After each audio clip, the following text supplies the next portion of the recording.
Welcome to How to Talk to Kids About Anything with Dr. Robyn Silverman, a podcast loaded with practical tips, powerful scripts, personal stories, and simple steps to make even the toughest conversations easier.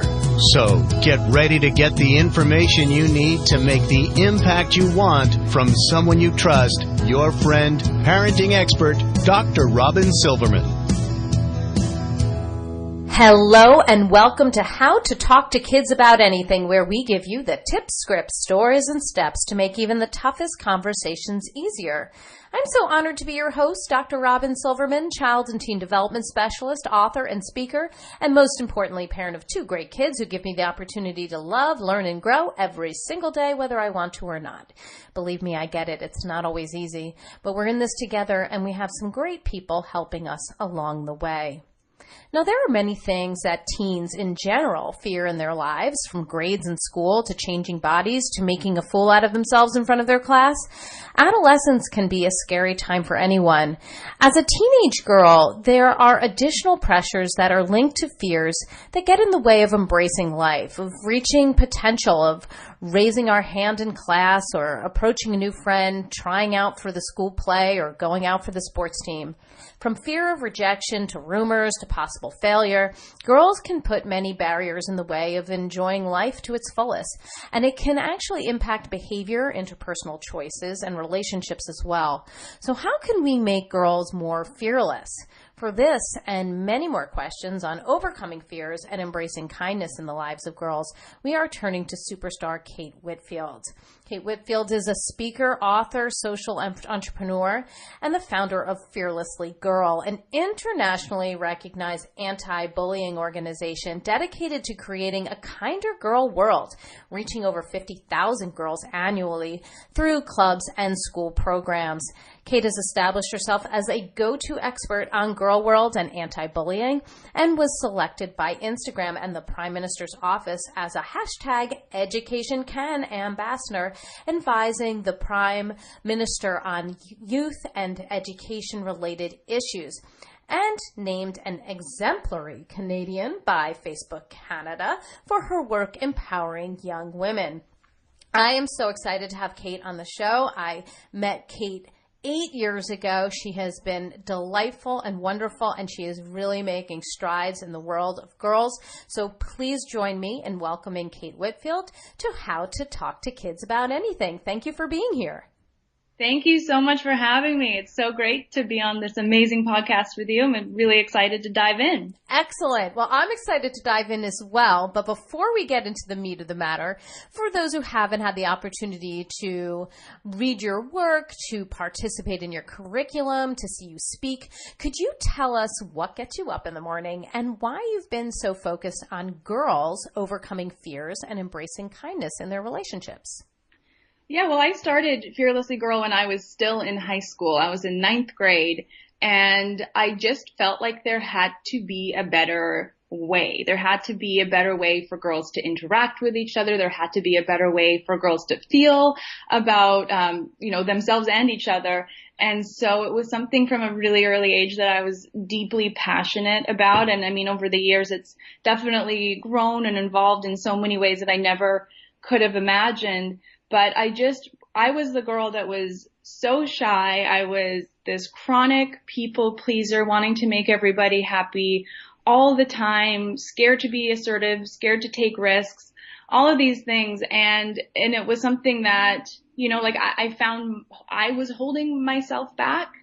And I saw the bullying that was going on around me. And because I was so shy, I was scared to stand up for other people, and I would feel so bad about it. So it was just this whole thing going on that, after one really particularly bad day, I remember thinking to myself that there had to be something. And I remember turning to the internet and Googling like cool girl programs and, anti-bullying programs and these things that, I thought would be really helpful to have come into my school. And at that time, I couldn't find anything that was, that I thought would be like a cool, fun thing because, I was still a teenager and I wanted it to be cool and fun. Mm-hmm. And I couldn't find that. And my dad encouraged me. He's like, well, you can't be the only girl that feels this way. Why don't you do something? Why don't you start something? And that terrified me. As you can imagine, being shy and insecure and terrified to speak in public. Even in class, I was scared to speak up. So it was definitely a tall order. But the more I thought about it, the more I thought that it was a bigger risk not to do something. Wow. That is an awesome story. And I love that you're the person who stood up and said, why not me? I think that is awesome. People must have been shocked that it was you who came to the rescue there. There was something that you said that triggered something in my head. And that was when you said I wasn't raising my hand in class. I know that studies have revealed that many girls are not raising their hands in class to answer questions. They might refrain from participating in classroom discussions. They may even know the answer and not participate. So what are some fears that tend to hold girls back in the classroom, and what are the consequences of those, of holding back? And how can we really help our girls to deal with those fears that are holding them back in the classroom? Yeah, that's such a great question. And that's something that so much of my work within schools revolves around.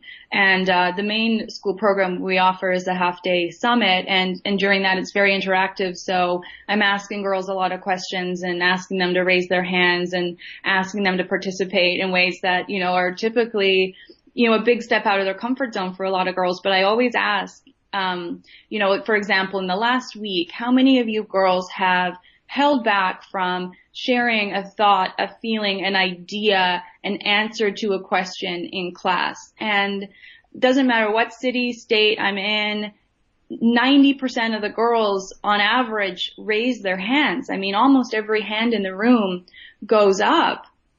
Mm-hmm. And we do another activity where I have the girls stand in a circle and I read off a list of statements and ask the girls similar questions about, not sharing what you're feeling or not answering a question or being scared of being judged based on something that you say. And again, 80-90% of the girls in every school that I'm in, they step into the circle on that. And it's always so interesting to see the girls look around the room because very often they think they're the only ones that are struggling with those insecurities that prevent them from putting their hand up.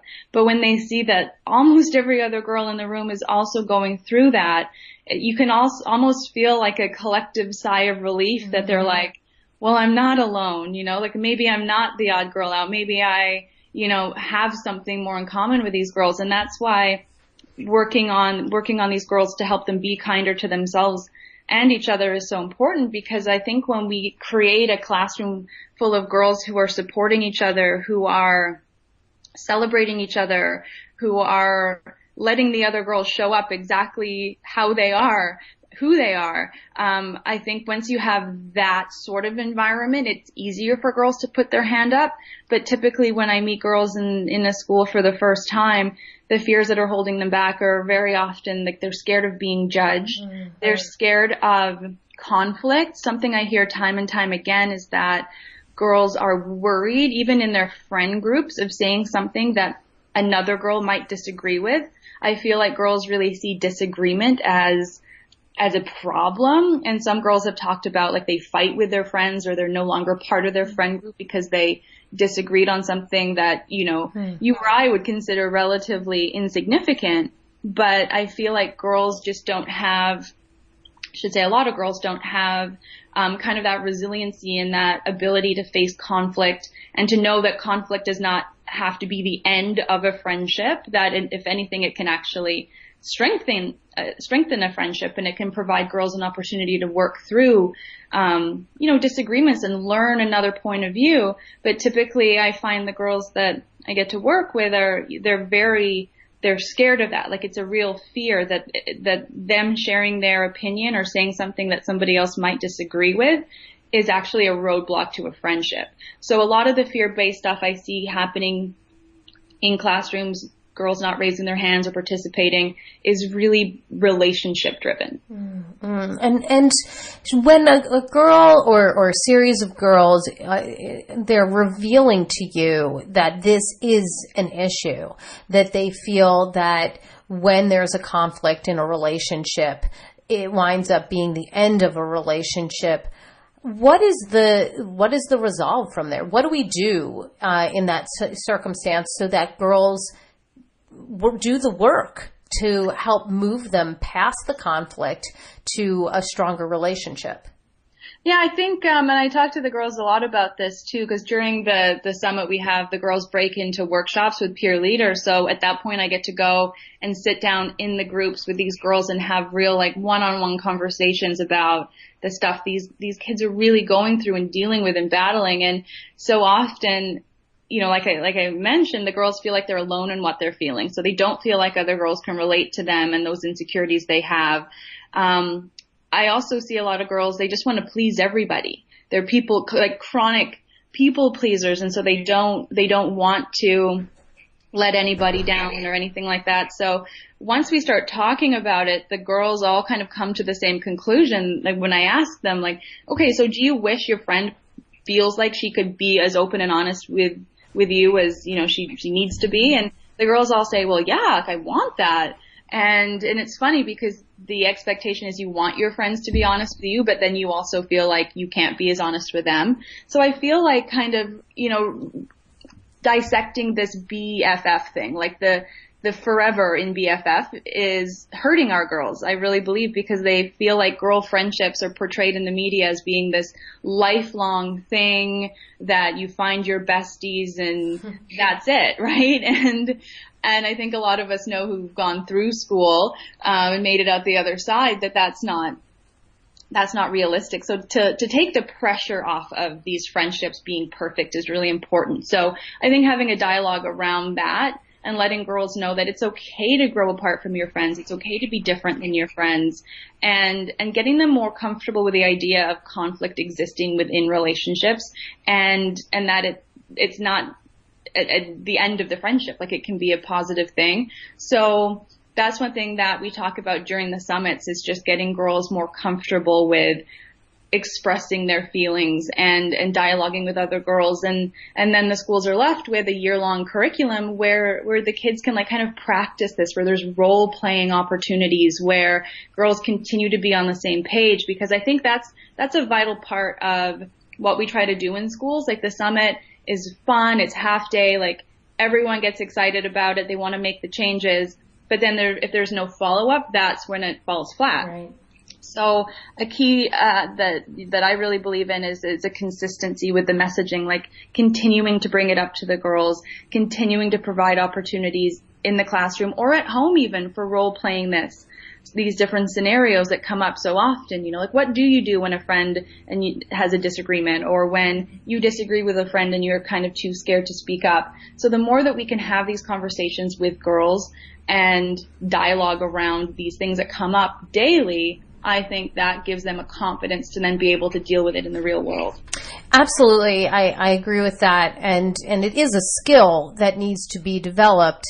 You know, so often when, you know, maybe when I was younger, but even before that, I'm going to say, you know, generations ago, we often talked about girls, you know, needing to be quiet and be nice and not say anything at all when something came up that made them feel frustrated or angry, to sort of endure, because that was what nice girls do. And I think the conversation has changed quite a bit, but it still has some residual leftover bits of this sort of nice girl idea.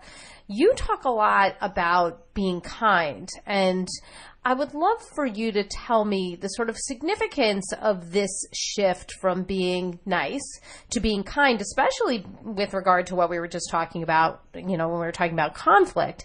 Are you feeling like you're seeing a difference between nice and kind, and why would it matter anyway? I love that. And that's something that, like, when I was growing up, I always was like, everyone's like, oh, you're so nice. Like, you're nice. Like, that was the biggest compliment. And the thing is, it's like, yes, I was nice, but I was also unhappy. Like, I wasn't being authentic. I was always looking for that outside validation.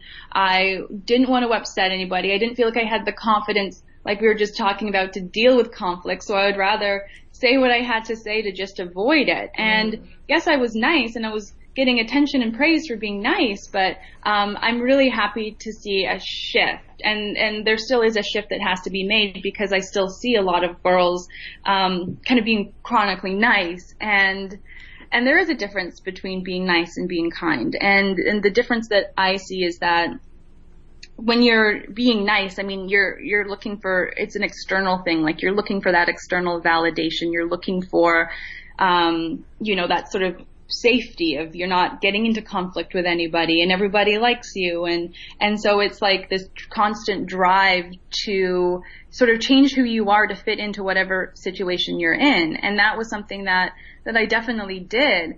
But now with Fearlessly Girl and our Fearlessly Kind program, it really is encouraging girls to have that sort of like that internal validation.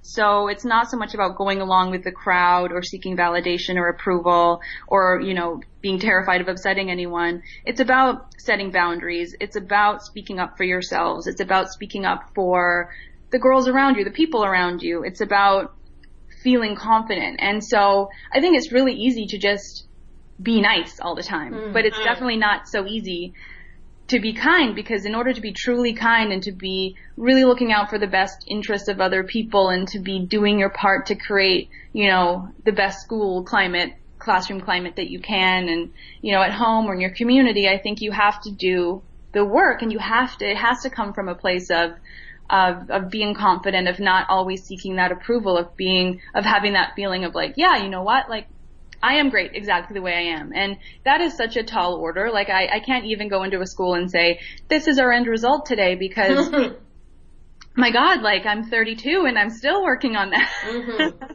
Right. So to say that to a 13-year-old is, it's not only unrealistic, it's unfair. So it's really about taking those opportunities to build that muscle. And I think kindness and confidence are things that are maybe more intertwined than we think, because I feel like to be truly kind and to be really, like I say, looking out for other people and setting those boundaries for yourself, you have to realize that you are worth that you are worthy of those boundaries, and not always looking for outside approval. So I think the more we can shift from telling girls to be nice, and the more we can help girls build their confidence and start figuring out who they are and what's right and what they're willing to speak up for, I think that is a shift that will really be an incredible thing to see within schools and communities and, ultimately, society.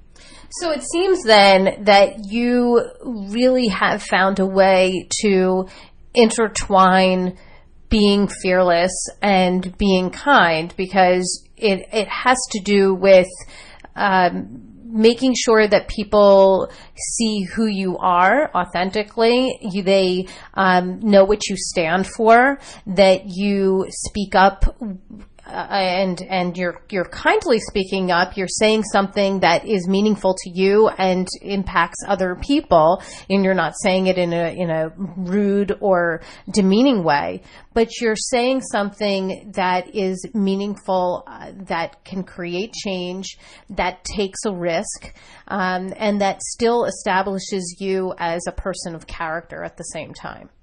Absolutely. That's such an absolute perfect way to put it. And just, the whole idea of being fearless for me, and it's so funny because I was the furthest thing from fearless in school. And I always want to make it very clear to girls when we start talking about this, that it's not, and forgive me for, taking this from Taylor Swift, but it's not about not having fear. We're going to have fear. We're going to be scared of these things. It's just having that fear and overcoming it. And it was something that actually a few weeks ago that I really, really, really had to understand, like, fully. My boyfriend and I decided to go bungee jumping because that was a fear that I had like so deep. And when he brought the idea up, my first instinct was like, no, like, of course, no, like what? I'm terrified. No. And, then I sat with it for a bit and I thought about like, okay, like what do you talk about for a living? I love when that happens. You're like, oh no, I have to do this. And at that moment, I knew I had to do it, and I was so annoyed because I knew what I had to do. But, the whole process was, I'm not going to sugarcoat it. It was terrifying. But what I really got from that was, I truly believed even deeper that message that it's not about waiting for the fear to go away, because if that was the case, like I would still be up there 206 feet in the air hanging on for dear life. I mean, I never would have. I'll just wait till this subsides. I'll just wait. Yeah. That is a great quote, though. I'll just wait for this to subside. Yeah, you can't wait till fear subsides in order to do the thing that scares you. Exactly. And for me, like after talking about it for, 10 plus years, that moment was such a good reminder that, there's always going to be fears, and so much of what we want is on the other side of that. I mean, for me, bungee jumping, what I wanted was to get back on land. Yes, of course. Okay, I've done it. I'm all done with this now. Then I could Instagram it and then it would all be good. So that's what I wanted. And I had to go through this like peak fear experience to get there. And, so I always, talk to girls about that. And I feel like after having that experience recently, it's just going to really like kind of help me double down on that it's not about waiting for that fear to go away. It's about feeling it, recognizing it, understanding, what are you really scared of? Because often what we say we're scared of is not really, what we're actually scared of. Like if we bring it back to putting your hand up in class, like you're not physically scared of raising your hand.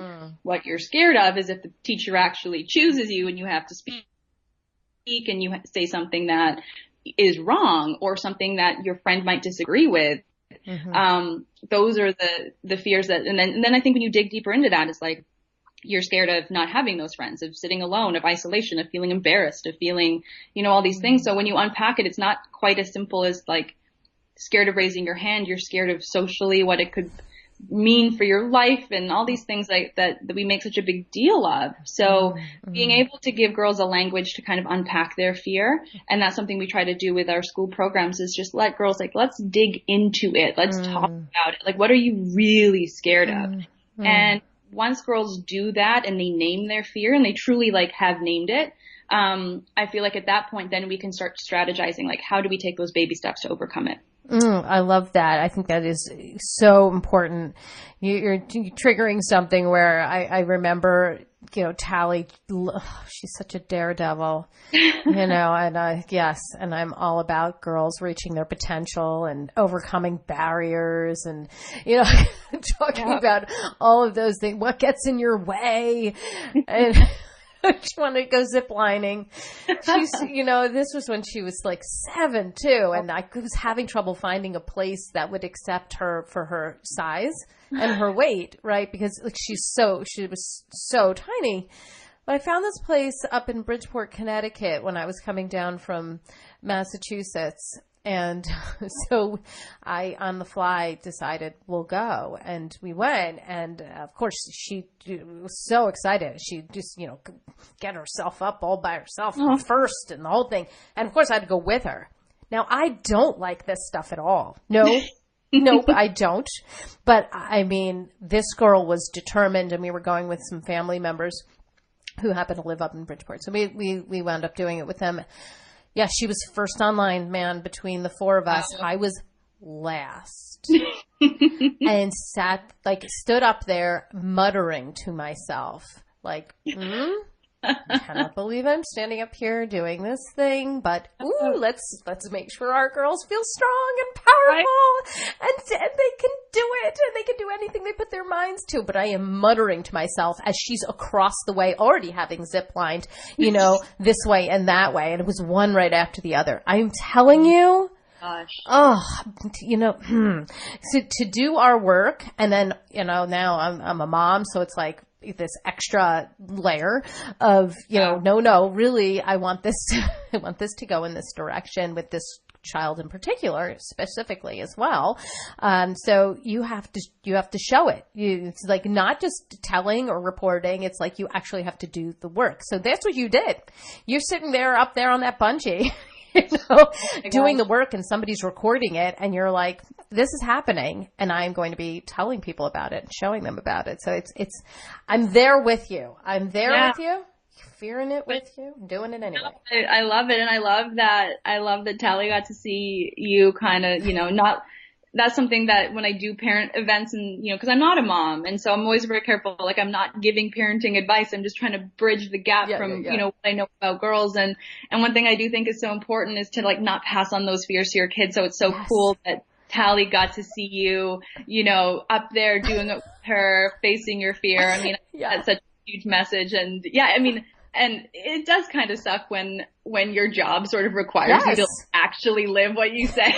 You can't just be like, no, honey, I'll just take the pictures, I'll stay down here. Or you'll be like, hey, I watched a friend conquer a fear.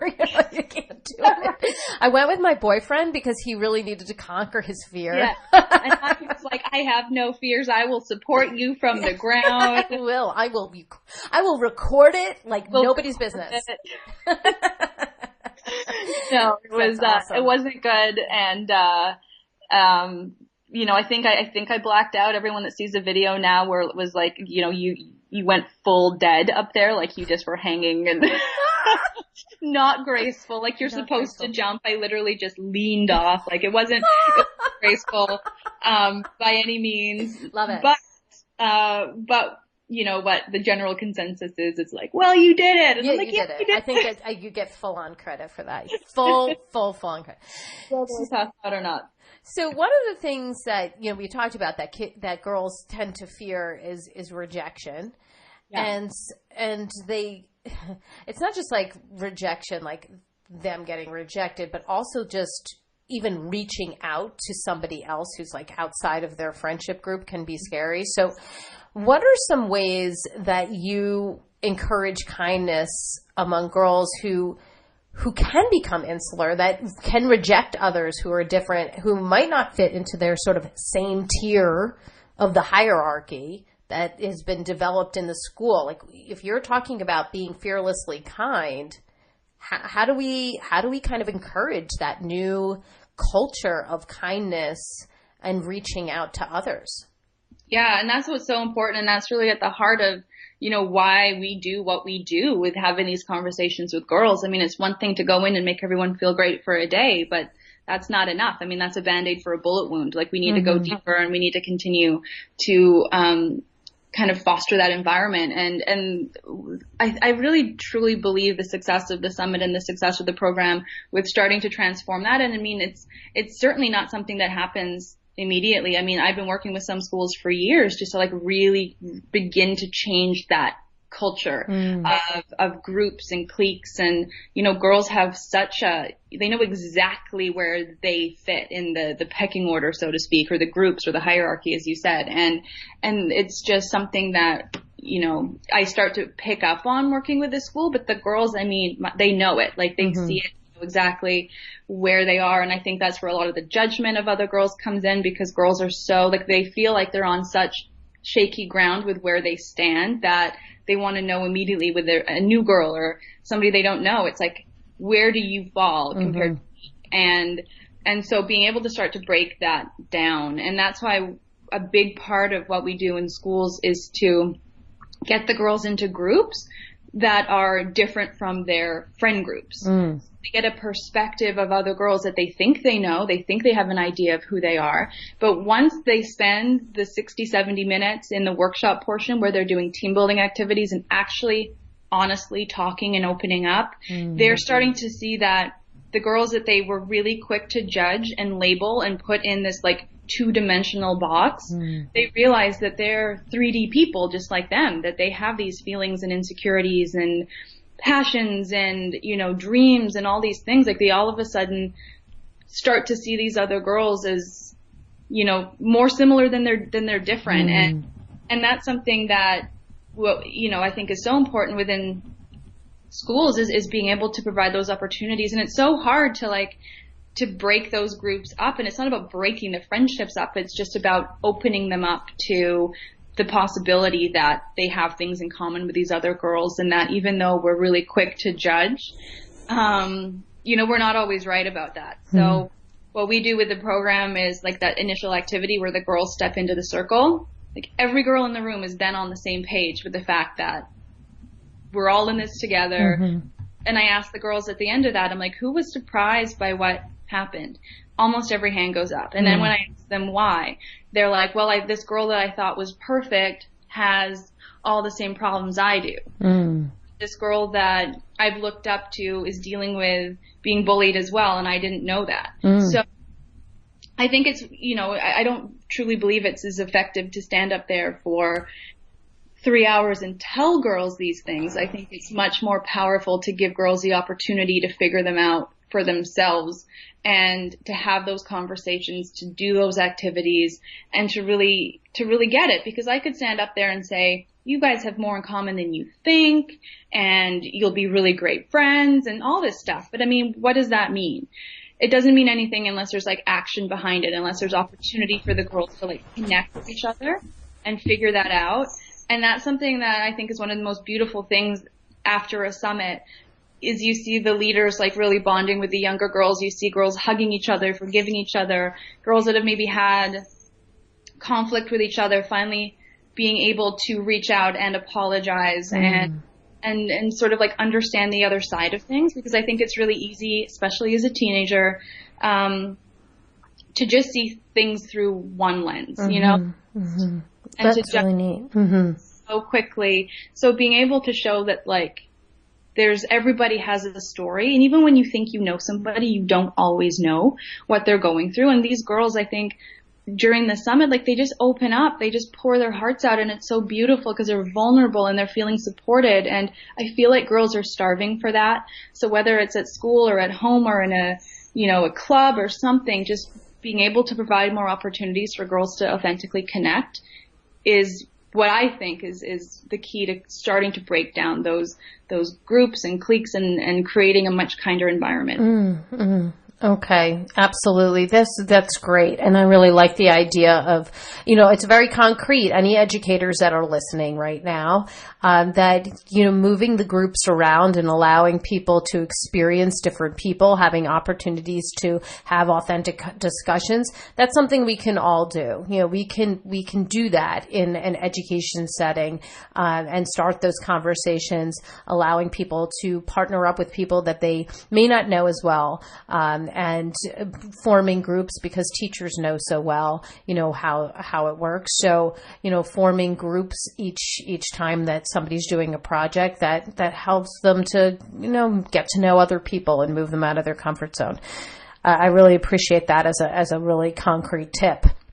I would love to shift directions, because we're talking so much about in school, but we have a lot of different kinds of listeners on this show. We have many parents, we have educators. We also have a great number of coaches who teach sports, athletic activities, after school programs, from martial arts to gymnastics to swim, dance, cheer. So for those who have kids who are participating in sports or an athletic activity, I'd love to get your take on what we're talking about here about fear and kindness. I know that you've partnered with tennis player Madison Keys about 2 years ago, I think, and she's been working with you on Fearlessly Girl. So what have you seen as some of the benefits of getting girls into sports? And are there any drawbacks to getting girls into sports? Yeah, and that's been such an eye-opening new world for me in the last 2 years to be involved in, the sport community, because, up until then I was mostly just working with girls in school settings.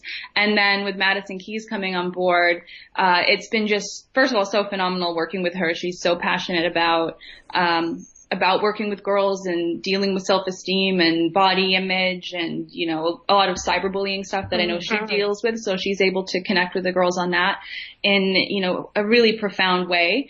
But I feel like now getting to do a lot of work with different tennis tournaments. We did the Rogers Cup. We were just at the US Open. And a lot of the girls that come out to those events are girls who are playing tennis or involved in some kind of sporting world. So it's been really incredible to see the benefits of girls who are focused on a sport, because typically girls, around, the tween age, they start to drop out of sports. And that is because of self-esteem in their bodies and how they feel. And I know for me, like, I was a pretty active kid, and then as I approached 11, 12, 13, I was like less comfortable in my gym shorts, and like a lot of that stuff kind of took me out of that, and so now I'm such a big believer in really encouraging girls to go into sports, whether it's a team sport or an individual sport, because it does create so many great things. I mean, mental health and physical health, obviously, but even just sportsmanship. I mean, that's something that I've talked to Madison a lot about. I'm like, how are you good friends with these girls that you play against, and then on the court you are just like battling it out like crazy? Like, is it awkward in the locker room after? That's funny. And she's so great, because she's like, no, like we understand that. We understand that there's a time and place for competition, and we can be so supportive of each other off the court, and then when we're on the court we have a job to do and we're competing, but we can put that aside. And that was a message that I thought was so interesting, because I see girls competing so much, like in school, or competing for the attention of a boy, or competing for a spot in a play, or competing for whatever it might be. Like, there's so many ways that girls are against each other, but there's not a lot of ways for girls to kind of collaborate and work together. I feel like, after working with Madison for the past 2 years, really seeing that as a really important benefit of girls in sports is learning when and where and how to compete. Also, working together, trying your best, having something to do as well. I think a lot of times, like, I could relate to this growing up. It's like, well, I'm bored. I'm bored.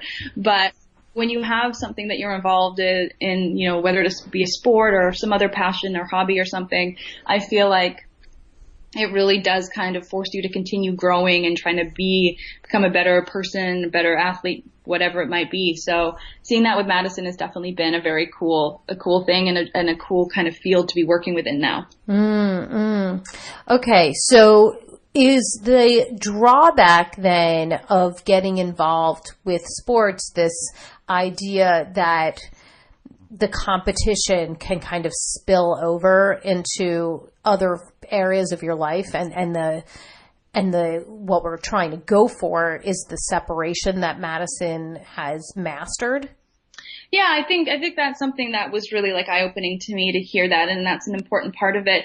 I also think like some of the girls that I work with when we do the summits at the different sporting events and stuff, and they're talking about, it's not so much the competition against other girls. Obviously that is a big part of it, but they seem to be able to put that aside. I think the thing that comes up the most with these girls is talking about, it's the pressure from the parents very often, that they're just like, oh, like, I just can't deal with that. Like, it's, I go out there and I try my best. And the big message I get from the girls is that they want their parents to be their cheerleaders, not their coaches. Good point. And so if you had a parent in front of you right now who, and you were told by her or his daughter that the daughter was feeling a lot of pressure and did exactly wanted them to be their cheerleader instead, what would you say to the parent in the audience, or the parent sitting in front of you, to help them shift their thinking? Yeah, and that's such an important thing. And Christine Keys, who is the president of Fearlessly Girl USA, Madison's mom, she does a lot of workshops and talks with parents on this exact topic, because she's seen it. Like, she's gone through the ranks with Madison. Madison turned pro when she was like a young teenager. And so just going through that whole progression of dealing with not only, supporting Madison, but like other parents and the competitiveness of the other parents and the pressure that they often put on their kids. It's like, of course they want the best for their kids and they want their kids to be the best. But what's been eye-opening to me working with a lot of these young athletes, is that they put so much pressure on themselves. These kids they want to win. Like they want to be the best. They're pushing themselves. They're practicing hours a day. So they really want their parents, on the sidelines to be, you tried your best. You did great. I mean, obviously there's a time and a place to have those conversations. This could be improved or this or that. But I mean, what I really understand now from these girls is that they want their coaches to coach them, and they want their parents to, just be there and be supportive, and to, if they had a great match or game or whatever, to celebrate that. And if they didn't, to, still be supportive and to still kind of let them kind of process those emotions. Be the soft place for them to land. Yeah, exactly. And that was something that I didn't really fully understand, like not working with girls in sports or anybody in sports, was just seeing like the need for the girls just desperately need exactly what you said, that soft place to fall, that support, the parents kind of being supportive, but also being like, you know what, I'm not going to tell you everything you did wrong after your match. Right. Oh, that is certainly a gift if a parent can just, be there and allow the child to process. I often tell parents that if they take on the hat of being the coach, they're taking off the hat of being that soft place to land, of being that, being the parent who is just loving and watches their child and loves to see them play and have a great time and try their hardest. You can't often be both at the exact same time if you're providing critique. So it is important for them to be able to step back and say, my role is to be your parent, and in this sense, it is to be supportive of you, to love you through the highs and the lows, and to be what you need me to be in that particular moment. Yeah, that's exactly right. So that I couldn't have said it better, and just hearing it straight from these girls who are out there just like training like crazy. Mm-hmm. I mean, yeah, it's hard. It's so much work, and they put so much pressure on themselves. Plus then, they've got school pressure and they've got friend pressure as well. So I think kids in sports, I mean, as much as it's, so incredible in so many different ways, I think as they, really start to gain success in a different area and really pursue it, there's a greater need for their parents to be just their parents, mm-hmm. and to encourage them and cheer them on, and, let the coaches do the coaching. Good words, important words, absolutely. So for the girl who is, let's say she comes to your program, you've met her, you've now found that she's taken a back seat in her life. Maybe she hasn't been raising her hand in class. She's admitted that she hasn't maybe tried out for the team or the play, or maybe she has, but she's like kind of playing in a way that's not full out because, she's fearing the judgment or rejection. Take us through a script of what you would say to this girl. Well, I think I would first of all want to really identify the fear. Mm-hmm. I'd want to understand what specifically is the thing that you're worried about. Is it being judged? Is it losing your friends? Is it being laughed at? To really kind of name it. I think once we can truly name our fear and understand what it is, then we can start taking those steps to overcome it. So if she's worried about, let's say, for example, losing friendships or having people disagree with her and dealing with conflict, I would really sort of like start to explore that and understand what does that look like, and, where does that come from, and what's the worst thing that could possibly happen in that situation. And I think once you kind of play out the worst case scenario, very often, first of all, very rarely does it ever turn out to be the worst case scenario, but I think when you have an idea of what that looks like, and you can, part of the fear is the unknown, right? Like you don't know, but when you really play it out, I'm like, what's the worst thing that could happen? And then she says whatever it might be, and I'm like, okay, then what? And then what's worse than that? And it really kind of like, get to the heart of it. And then very often the girls are like, okay, like mm-hmm. I can probably live with that. That's okay. So taking the fear out of the fear, if that makes sense, by really naming it and exploring it and looking at it. And then it's truly about building up from there. Like, why do you want to overcome that? Like, why is it important to you to try out for this? Like, what do you want to get from that? So now you've named the fear. Now you can name what's on the other side of that. Like, what are the feelings associated with that? Like, you want to feel proud of yourself. You want to achieve something. You have a passion for singing and you want to, be on stage in your school play singing, like just kind of going through what does the end result look like? Mm-hmm. So you can paint two very clear pictures. And once you have that established, then, okay, my favorite part, let's talk about the planning. What are the baby steps you can take? What is the first thing that you can do? And I really believe it's important to not start with like a huge big step, because you don't want to set anybody up for failure. And for me, when I started this, it was such a slow progression of just getting comfortable talking to people. So for me, I started out doing a presentation in my science class on, issues girls in the world were facing. And I was terrified. Mm-hmm. It's like this small thing I could work on. I could educate myself. I could understand it. I could put a poster together with all the stuff. And so it was like these baby steps that eventually led to this presentation, which then eventually led to doing something for the whole school and getting involved in other things. So it was baby steps. So I'm a huge believer in small, achievable steps you can take and not rushing it. Mm-hmm. Because any time in my life that I wanted to overcome something so badly and I just took a giant step, it rarely worked out.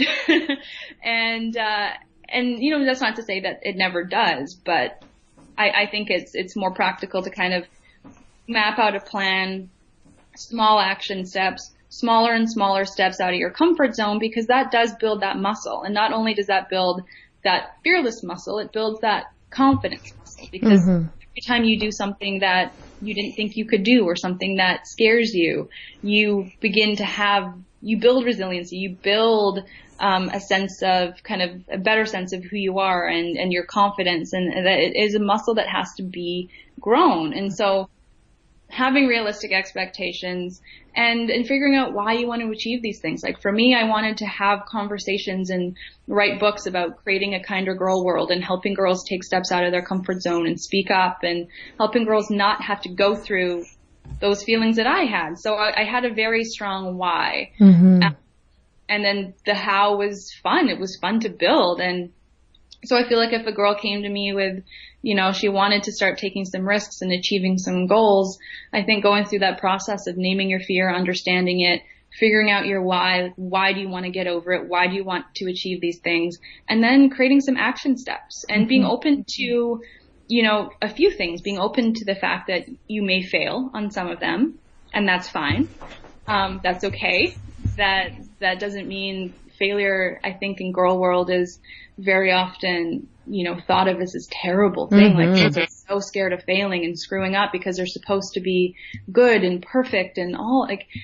It's so much pressure that they put on themselves. So being able to have a narrative around failure where it's like, high five, good job, you screwed up. That meant you tried. Mm-hmm. You probably know a better way to do it this time. Right. And to kind of take away the scariness of failure. And so letting girls know, yes, you might screw up on some of these points and you might not make it all. And maybe your plan will change as you go. That's okay. I think just bringing a kindness to the process mm-hmm. where you're so hard on yourself is so important. And then trying to find people, that you can share it with, share your journey with, whether they're friends or parents or aunts or uncles or siblings, that people that you can kind of build to support your journey, is so important. And my dad was a huge support for me going through this and just being there for me when I needed help. The issues that we had were when, because he had the best intentions for me or wanting to jump in and just do it, help me with the business and tell me what needed to be done. And we always butted heads in those moments, but it was when I just knew that he was there. Mm-hmm. I could call him up and just have all these ideas and he could kind of help me sort them out. Mm-hmm.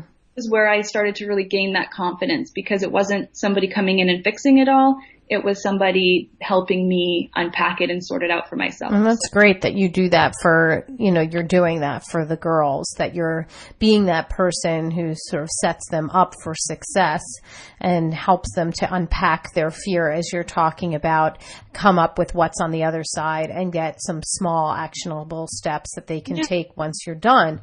I'm curious, though, we've been talking so much about girls' empowerment and how it relates to girls, but I'm wondering, when it comes to girls' empowerment, what about the boys? Is it important to sort of invite boys into this conversation? And if so, how would we do that? It is vital. And I say this to every single group of girls I'm ever in front of, that just because we are girls only here today in this room does not mean that we are against the boys, that the boys are bad, that the boys aren't a part of this, that the boys don't deserve a seat at the table. I feel like to truly reach that level of empowerment, that's a team sport. We need boys and girls involved and supporting one another, because we're talking about all these pressures girls face.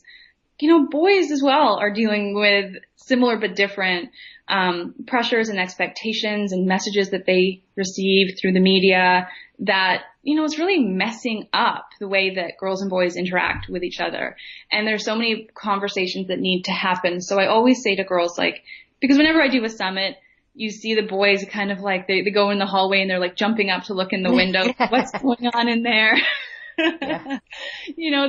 They're curious, and I feel like, it's important for the girls to say to the boys, we had this summit today and we're talking about it, and to kind of give girls the language to be able to do that, which is, it's certainly harder in, the elementary and even middle schools I work in. But what we're doing, we're relaunching our club program right now, and we have an app coming out, and so we're going to have the whole program in an app. Any school can start it, and we're introducing a module of that club program that's called Team Up, and it is where the boys are invited into the conversation. So they have a seat at the table.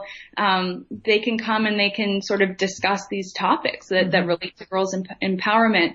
All the self-esteem, body image stuff, but also what the boys are dealing with, and the friendship stuff and the relationship stuff and all of those really important things that are popping up in the media more and more. How do we have a conversation with the boys about this stuff? I love it. Yes. So I am so excited about that. It's been a really long time coming. It's not quite ready yet, but it's something that I've been talking about for years, inviting boys into the conversation, but not having any way to do that. So now it's really exciting to be able to offer the language and the ability for girls to do that with this club program.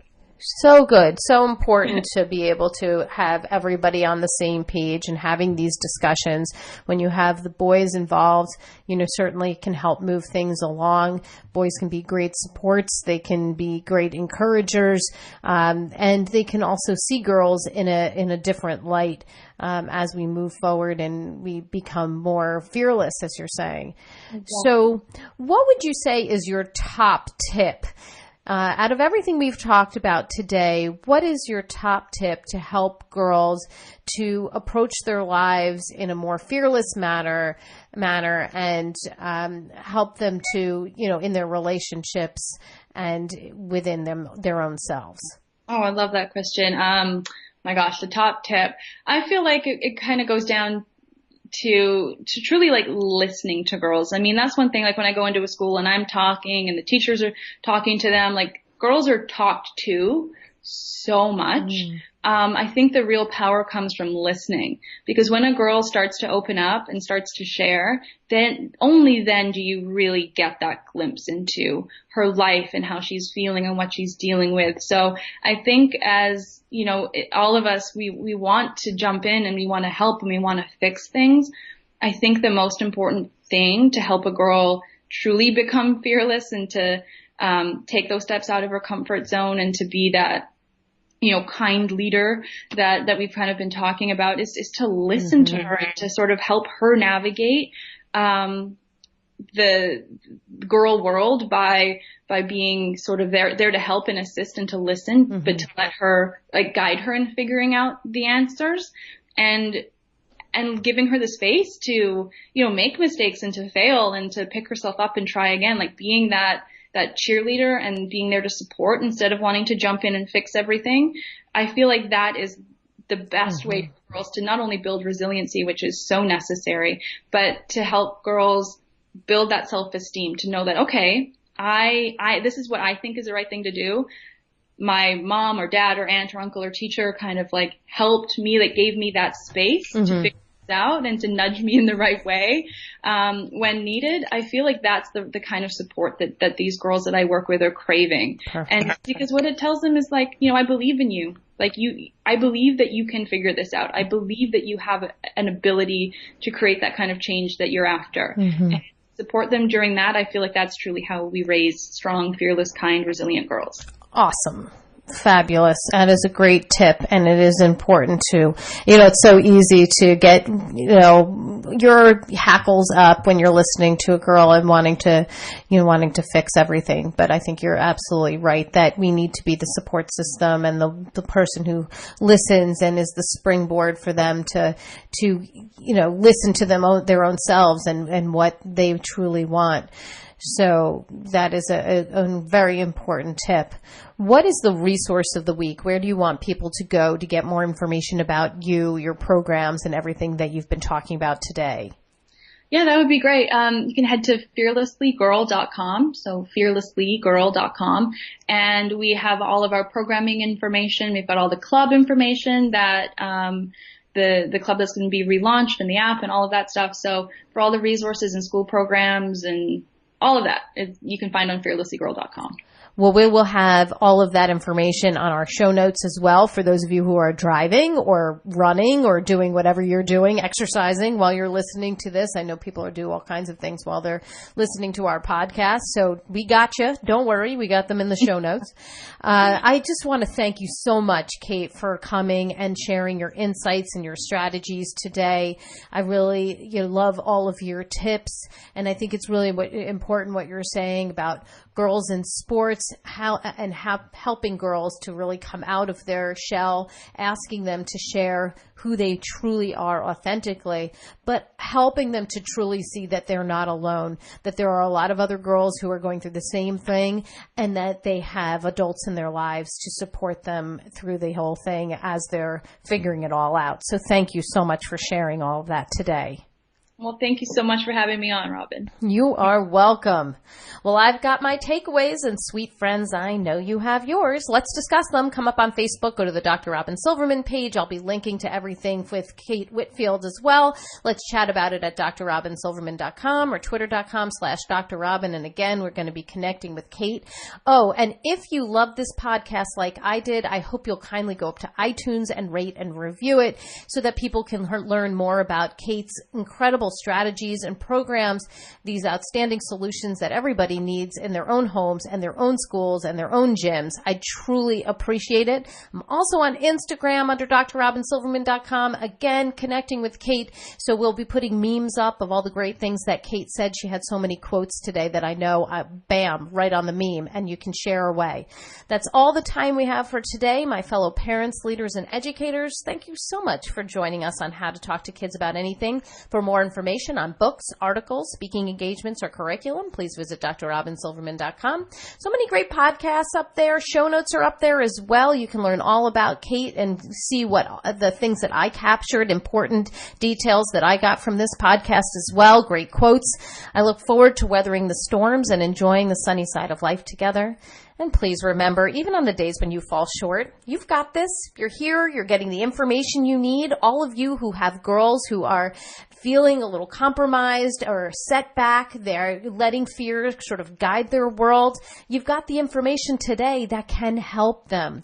Now, I know it's not easy, but never forget there's always tomorrow. Parenting is the ultimate do-over. I see you. I'm right there with you.